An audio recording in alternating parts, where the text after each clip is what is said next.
Hello everyone, welcome back to my channel dentist সাহেবা। কেমন আছো সবাই? আশা করি সবাই ভীষণ ভালো আছো, সুস্থ আছো। সবার আগে তোমাদেরকে জানাই হ্যাপি নিউ ইয়ার। 2024 সবার ভীষণ ভালো কাটুক, ভীষণ আনন্দে কাটুক। আমি ডক্টর শিউলি, আর আমি আজকে আবারও চলে এসেছি তোমাদের জন্য নতুন একটা ইন্টারেস্টিং ভিডিও নিয়ে। তাই ভিডিওটা স্কিপ না করে পুরোটা দেখতে থাকো। তাহলে আর দেরি কেন, চলো ভিডিও শুরু করে দিই।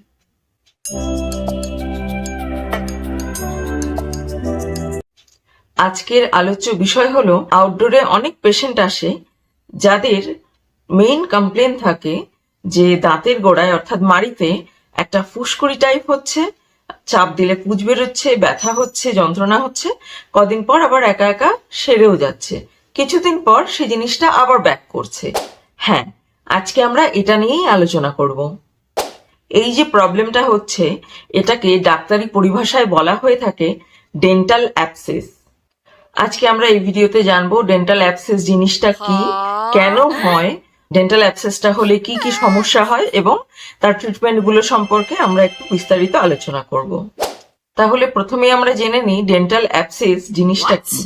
ডেন্টাল অ্যাবসেস খুব সংক্ষেপে বোঝাতে গেলে বলতে হয় a pocket of pus in the tooth caused by infection, অর্থাৎ ইনফেকশনের কারণে আমাদের মুখের মধ্যে কোথাও, সেটা দাঁতের গোড়ায়, মাড়িতে হতে পারে বা হাড়ের মধ্যে হতে পারে, যদি পুঁজ জমা হয় সেটাকেই কিন্তু বলা হচ্ছে ডেন্টাল অ্যাবসেস। এবার আমরা জেনে নেব ডেন্টাল অ্যাবসেসের কারণগুলো কি। Number 1, poor oral hygiene maintain. যদি ঠিকঠাক করে ওরাল হাইজিনটা মেনটেন না করা হয়, আমরা যদি ওরাল হেলথের ঠিক করে কেয়ার না রাখি, ঠিকঠাক করে যদি ব্রাশ না করা হয়, ফ্লস ইউজ না করা হয়, তখন কিন্তু ডেন্টাল অ্যাবসেস হতে পারে। নাম্বার 2তে রয়েছে যাদের সিস্টেমিক ডিজিজ থাকছে, যেরকম ধরো ডায়াবেটিক পেশেন্টদের ক্ষেত্রে, অর্থাৎ যাদের সুগার রয়েছে, তাদের ক্ষেত্রেও কিন্তু এই ডেন্টাল অ্যাবসেসটা খুব সহজেই হতে পারে।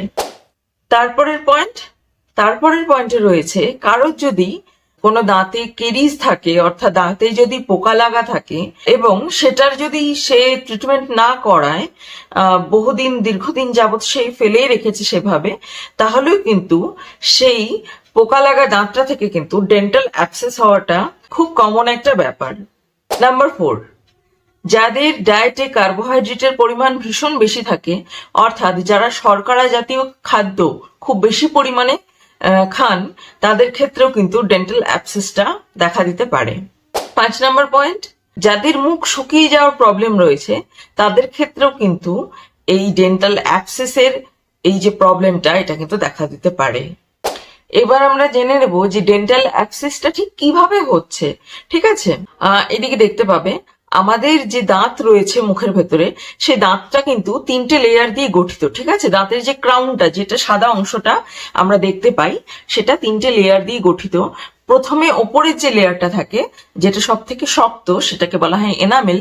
তার ভেতরের লেয়ারটাকে বলা হয় ডেন্টিন, এবং সবার থেকে ভেতরে অবস্থিত যে লেয়ারটা, সেই লেয়ারটাকে কিন্তু বলা হয়ে থাকে পাল্প।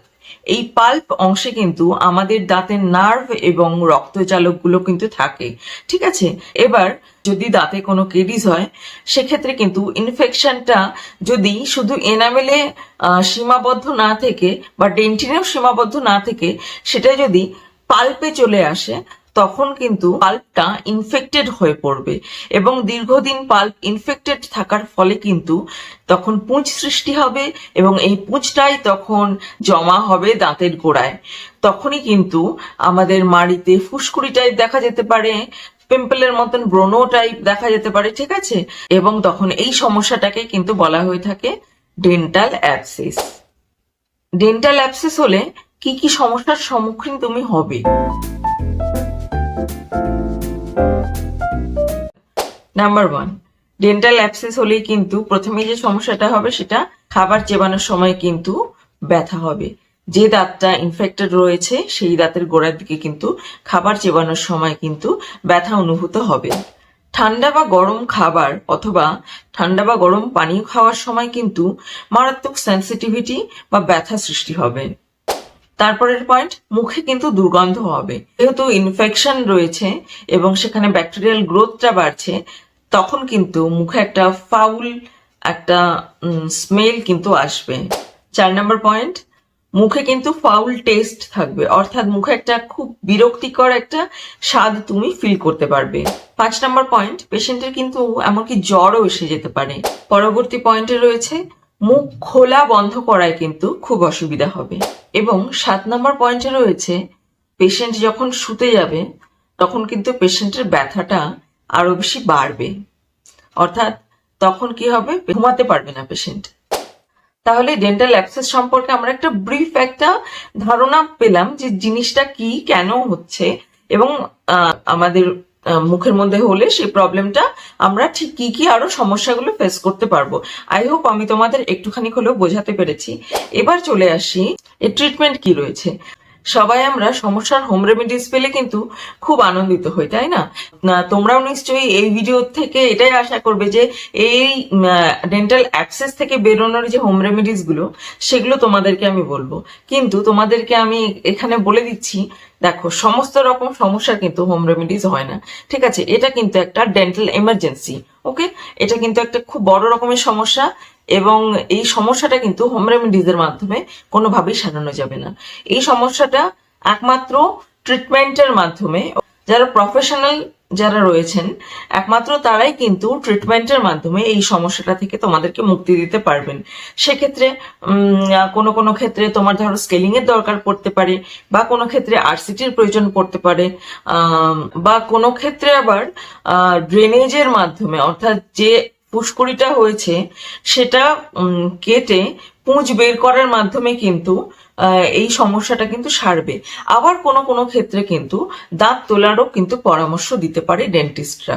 সুতরাং এই সমস্যাগুলো হলে কিন্তু এগুলো কিন্তু কোনোভাবেই কোনো হোম রেমেডিজে সারবে না, একজন ডেন্টিস্টের কাছে কিন্তু ভিজিট তোমাকে করতেই হবে, ঠিক আছে?